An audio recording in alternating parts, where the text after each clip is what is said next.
Hi, welcome to Nerd Culture. I am Armand Gutierrez.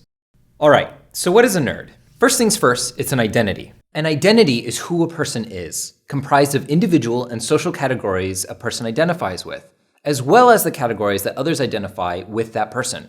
Thanks, Alberts, Nakayama, and Martin for making that really easy. But there are tons of ways to measure your identity. It could be your primary, secondary, social, individual, or a combination of any of those. And for some people, their nerd identity may be their primary individual identity. And for others, being a nerd may be their social identity. It's psychology. But in an easier sense, it's a label. Specifically, it's a label that used to be put on you by others and now has become an identity. As a kid, it was a name that kind of sucked because it was a sign that you didn't have any friends and that you were not as cool as the other kids. Where I grew up, we all kind of came together. We didn't have many friends to begin with, so we decided to become friends and call ourselves nerds to find other nerds. But this has been going on forever, to the point that schools no longer shy away from dealing with bullies, and thus the nerd origin story has changed. But Armand, what's the difference between geek and dork and nerd? Honestly, who gives a shit? It's an identity, so it's just something you call yourself to find like-minded people who have had the same experiences as you and to find out who is different than you. If you're asking me what is the definition of each one and want to compare them, then you don't need me to know the answer to that, you just Google it. Asking that is like asking what's the difference between a salaryman, a desk jockey, and a workaholic. They're all roughly the same thing, but it depends on the individual's interpretation of the identity to find others. I always identified as a nerd because I grew up liking things that not a lot of other people liked, and to get more of those things, you had to do research or work to simply get the things you wanted. Remember how the internet wasn't so great? While my buddies were drawing Ocarina of Time dungeons, I would be drawing Veritex. They were seen as nerds because they drew dungeons, and I was seen as a nerd before drawing robot planes. I didn't have the games my friends had, but because we were all unrelatable for liking video games and anime, we kind of joined together. Now, culture has come around and loves video games and anime.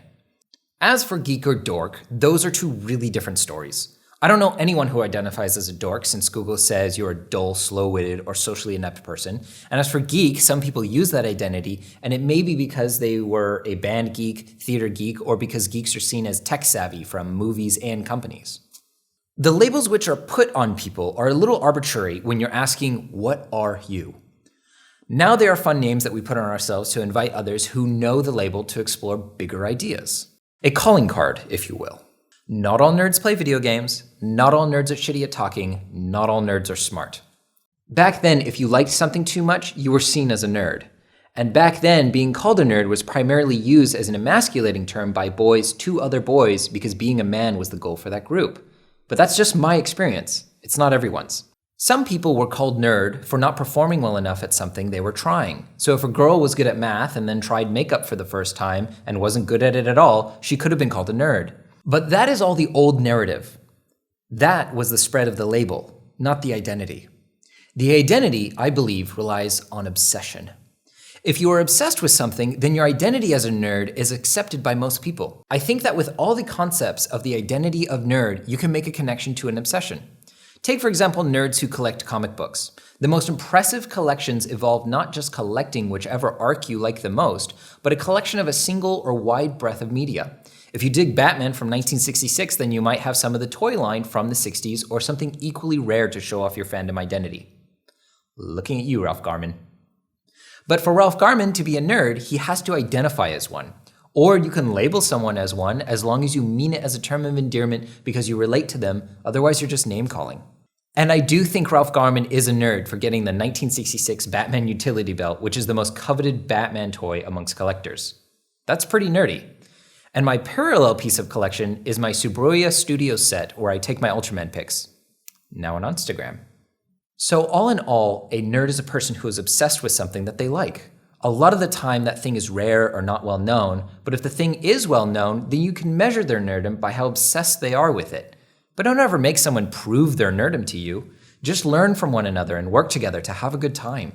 If you think I left something out, or you think differently about the idea of being a nerd, please leave a comment. We haven't even talked about all the stereotypes and what it means to be hardcore, so we'll just cover that later. Actually, for hardcore, let's just cover that right now. Anything hardcore is an extreme of that thing. Simple as that.